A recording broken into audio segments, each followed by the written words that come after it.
Heavenly Father, please bless everyone listening to this story, grant them happiness, peace, and guide them toward finding their true love. Amen. My beautiful family, please don't forget to like, comment, and share this video. Your support means everything to me. And today's story is about a young woman who carried the weight of her past to a quiet, unfamiliar town, where, without expecting it, love was waiting for her in the simplest, most unexpected form. Clara Harlow was born into a world of flashing lights and magazine covers. As the only daughter of the Harlow family owners of a luxury fashion empire based in Chicago, she had been raised to become the face of the brand, the irreplaceable Heiress. To the outside world, Clara had everything: beauty, wealth, fame, and a perfect fiancé, Daniel Prescott, heir to a powerful financial conglomerate. But behind the polished surface was a young woman slowly suffocating. Clara felt like a product packaged for public consumption. No room for mistakes, no space to breathe, no right to love anyone who didn't fit the brand. Daniel didn't love her. He loved the image she projected, and their engagement was little more than a calculated merger.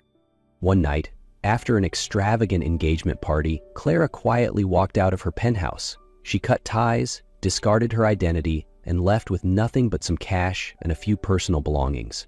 Using the name Claire Hudson, she disappeared from Chicago without telling a soul, leaving behind only a handwritten note. "I need to find myself. Please don't look for me. I'm safe." And so began the journey. A journey to freedom, to truth, and to a kind of love that asked for nothing but honesty. Billionaire-A appeared like an unplanned stop, yet it became the first place Claire Hudson could finally breathe after years of being shaped by expectations. The small coastal town was unremarkable, just weathered wooden houses, a quiet harbor, and cobblestone streets winding through sleepy blocks. But it was that very simplicity that made Claire feel safe. No one knew who she was, no one cared about the Harlow name. She rented a small cottage overlooking the sea, with a creaky front porch and sun-drenched windows. Inside, the furnishings were modest: a faded armchair, a few crooked paintings on the wall, and a kitchen table just big enough for two. But Claire had never felt a place so warm. She paid in cash, gave no real name, and asked no questions. The next morning, while walking through town, a small sign caught her eye: "Part-time art instructor needed," taped in the window of the community art center. On impulse, Claire stepped inside. She was greeted by Marjorie, the center's director, a sharp-eyed, soft-spoken woman in her 60s. "You don't look like someone who needs a job," Marjorie said, eyeing Claire's wrinkled cashmere coat. "Maybe I don't need one," Claire replied, "but I think I want one." After a short conversation and a few digital paintings shown from her phone, Marjorie nodded. "There's something in your eyes, something lost, and something wanting to start over. People like you make great teachers." That afternoon, Claire taught her first drawing class in a small room next to the pottery studio. The kids were noisy and curious, but none of them asked where she came from. For the first time in a long while, Claire didn't feel the need to be anyone but herself. The music led her. One early autumn afternoon, with sunlight still skimming the waves and the tide gently kissing the shore, Claire walked barefoot along the beach behind her cottage. She heard piano notes. Nothing like a pop tune or familiar melody, but something original, intricate, and aching, like someone was pouring their soul into sound. Drawn in, she followed the music to a wooden house tucked behind a line of trees. It was simple but alive, with wide windows facing the sea. Through the glass, she saw a man at a grand piano. His fingers moved with a grace and precision that could only come from years of discipline and feeling. Without thinking, she stepped closer. The wood creaked underfoot and the music stopped. The man lifted his head. "I'm sorry," Claire said quickly. "I didn't mean to interrupt. Your music, it's beautiful." He smiled faintly, but his eyes didn't quite meet hers. They searched the space around him. "You're not interrupting," he said in a warm, resonant voice. "Music is meant to be heard. I'm Julian Reed." "Claire Hudson," she replied, the name now fitting more comfortably. Julian nodded. "New to Billionaire-A?" "Yes," she said. "I'm starting over." A moment passed between them, soft and unspoken. Then Julian gestured to a chair on the porch. They sat. At first, the conversation was cautious, but gradually it opened. Claire noticed how he never looked directly at her, then realized Julian was blind. "How long have you been blind?" she asked, not bothering to tiptoe around it. Julian chuckled softly. "You're the first to ask me that right away. I appreciate it. 5 years, 2 months, and 11 days. Not that I'm counting." Claire smiled. Something about his honesty felt like safety. As the sun turned the ocean gold, she finally stood to leave. Julian couldn't see her, but somehow he understood her better than anyone who ever had. Since their first meeting, Claire often stopped by Julian's house after her classes, sometimes just to listen to him play. On some afternoons, she brought her sketches and painted quietly while he practiced piano. There were no grand conversations between them, just a calm presence, a stillness Claire had never known in her old world. Julian taught music at the community center, just down the hall from where Claire led her art classes. One afternoon, Marjorie suggested a combined workshop, one where children could hear and see art together. Julian agreed right away. "If you lead the visuals, I'll take care of the sound," he said. The class became something special. Julian composed melodies that expressed different emotions. Claire guided the children to translate those feelings into colors and shapes. The kids, shy at first, grew excited under their gentle guidance. Every class became an experience, and Claire realized she was living honestly now. No pretending, no performing, just being. One evening after class, they walked along the beach. Julian walked slowly but steadily. Claire described the sunset to him, the water gleaming like liquid gold, the sky streaked with fire-toned orange and red. "It's strange," Julian said.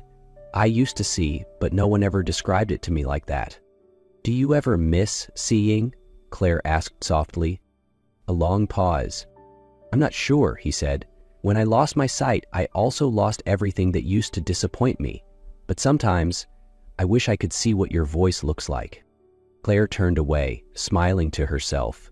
He couldn't see her, but somehow he was seeing the deepest parts of who she truly was. Claire had always known that the past would catch up with her. She just didn't expect it to come crashing in on such an ordinary autumn morning. Claire was preparing for her art class when the door to the studio creaked open and Marjorie stepped inside. Not in a hurry, not with panic, but with an expression that said everything. "Is something wrong?" Claire asked, setting down her watercolor tray. Marjorie didn't answer. Instead, she handed her a folded newspaper. On the front page was a photo. Clara Harlow, radiant in a shimmering evening gown, smiling the kind of practiced smile one learns under stage lights. Beneath it, bold letters read, "Fashion heiress missing, family offers $1 million reward for any information." Claire felt the breath leave her lungs. She lowered the paper onto the table, her hands clenching into fists. "You've known, haven't you?" she asked quietly. Marjorie nodded, then slowly took a seat beside her. "Since your second day here," she replied gently. "I used to work in media. Your face was everywhere for a while, but the girl who stood in front of me wasn't that tabloid image. You were kind, and sometimes kindness is all someone needs to deserve a second chance." Tears stung Claire's eyes. Never before had she felt so seen, not because of her name or her family, but for who she truly was. "I have to tell Julian," she whispered, "before he hears it from someone else." That afternoon, Claire stood on Julian's porch, hands shaking, a letter folded tightly in her coat pocket. Words she had rehearsed all day vanished the moment the door opened. And he smiled. "Claire," he said warmly, his voice full of that familiar tenderness. "You're here." She nodded, guilt twisting inside her. He stepped aside, inviting her in. The house was filled with the faint scent of pine and the last lingering notes of an unfinished melody. "I made tea," he said as she sat down. "You're quieter than usual today." Claire stared at the cup in her hands, then looked up. "Julian," she began, her voice hoarse. "There's something I need to tell you." He paused, setting down the teapot gently. "What is it?" "I'm not who you think I am," she said quickly, as if tearing off a bandage. "My real name is Clara, Clara Harlow. The room fell silent. Julian furrowed his brow. Clara Harlow? He repeated slowly, as if translating every syllable in his head. My family owns a fashion empire, she continued. I ran away from an arranged engagement, from expectations, from a version of myself I didn't want to be. I never meant to deceive you, but I also didn't have the courage to tell you the truth. And now, I can't let you hear it from someone else. Julian said nothing. He rose slowly and walked toward the window, facing the sea like he was trying to breathe again. So, everything you told me, everything we shared, his voice cracked. It was all from behind a mask? No, Claire said quickly. Everything between us was real, every feeling, every moment. Only the name was false. I trusted you, he said quietly. I didn't have your face to rely on. I trusted your words, your presence, the way you made me feel. And now, I'm not sure if any of it was real or if I was just being naive. Julian, I am very sorry, Claire said. He didn't answer. His silence was louder than anything he could have said. Claire knew something sacred between them had shattered. She reached into her coat and placed the letter on the table. It's all in here, everything I was too afraid to say aloud. If you don't want to read it, I understand. Julian didn't move toward the envelope. He simply asked, why me? Claire inhaled deeply. Because you couldn't see me, so you truly saw me. She stood, tears sliding down her cheeks. I only hope that someday, if you still want to, you'll see me with your own eyes. Not as Clara Harlow, just me. Then she turned and walked out of the house, the only place that had ever felt safe, leaving behind an unopened letter, a pair of searching eyes, and a man who no longer knew what to believe, his heart, or what he had never seen at all. Julian didn't touch the letter all night. It lay on the table beside the piano, something both familiar and too difficult to face. Rain fell. Wind slipped through the windows. The house, once warm, now felt cold and distant. The next morning, he held the envelope in his hands and stepped out of the house, heading to the only place he could trust right now, Marjorie's little art gallery.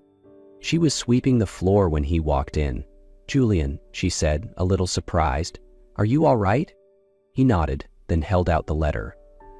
I need your help. Marjorie looked at the envelope, then back at him. She didn't ask anything more. Gently, she opened it and began to read. Her voice was slow at first, then steady and warm with emotion. Claire told everything. Her childhood in the flash of cameras, the feeling of being trapped in a world where there was no room for mistakes, the fear of being seen but never truly understood. And then she wrote about him, about how for the first time someone who couldn't see her had seen her the most clearly. I'm not running away from the light, the letter ended.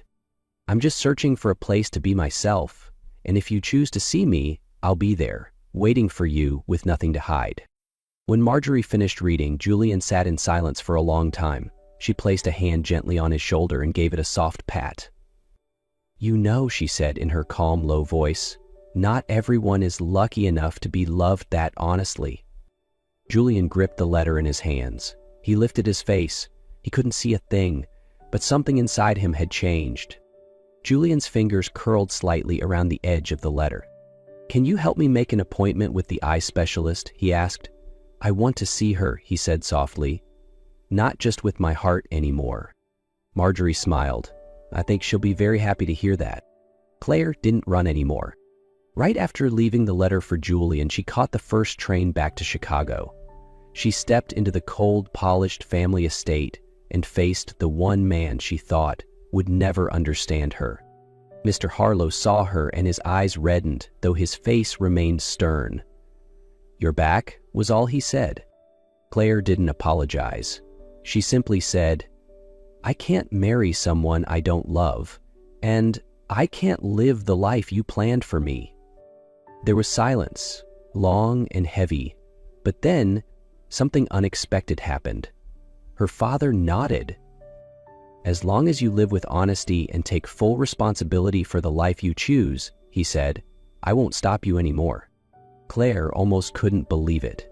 She left the next day, packing light not to escape, but to return to herself. A week later, she stood at the door of Marjorie's gallery, knocking with a mix of nervousness and hope. "You're back?" Marjorie asked, smiling. "I want to teach again," Claire said, "if you still need someone." Marjorie didn't reply immediately. She simply stepped aside and opened the door wider. "The kids have been missing you." 1 month later, the door of the clinic swung open. Julian stepped out wearing sunglasses, and seeing, dimly, for the first time in years. His vision hadn't fully returned, but the doctors called it a remarkable success. He could make out silhouettes, light, color, shapes. For Julian, that was enough. And the first thing he wanted to see was Claire. Marjorie brought him to the gallery, where Claire had returned to teach. Julian stood at the doorway, hesitant, but when he heard her voice, gentle, warm, filled with patience for her young students, he knew he couldn't turn away. "Claire," he said, not loudly, but just enough for her to hear. She froze. The children paused, brushes mid-air. Everything went still. Claire slowly turned around, eyes wide in disbelief. Julian removed his sunglasses. His eyes were still cloudy. He had to squint to make out her figure. But in that moment, when his gaze met hers, the world seemed to stop. "You can see me?" Claire whispered. "Not clearly," Julian smiled, voice trembling, "but enough to know. You're really here. I've imagined this moment 100 times, he whispered, and it's still not enough." There were no more words. Claire stepped toward him, slowly, like moving too fast might shatter the moment. Julian reached out, letting his hand find her cheek. A familiar gesture, but this time accompanied by sight. "You look just like you said you did," he murmured, "and somehow, even more." Claire laughed through her tears. She placed her hand over his, holding it there. "I thought you'd never forgive me." "I was angry," Julian admitted, "and scared. But you were right. I've never seen anyone more clearly than I see you, even when I still had perfect sight." Outside, the sunlight bathed the world in gentle gold, and inside, the two of them stood within a frame they had painted themselves, one made of trust, of hurt, of healing, and of something real. Summer came to Willow Bay with a soft golden light, like a quiet blessing. In the little seaside art room, Claire stood among her young students, guiding them as they painted clouds and waves. Julian sat nearby beside an old piano, sorting through the melodies he once composed in darkness. Now, he wasn't completely blind anymore. But he didn't need to see everything. Just seeing her was enough. After class, they cleaned up together. Claire tied her hair back, hands still stained with watercolor.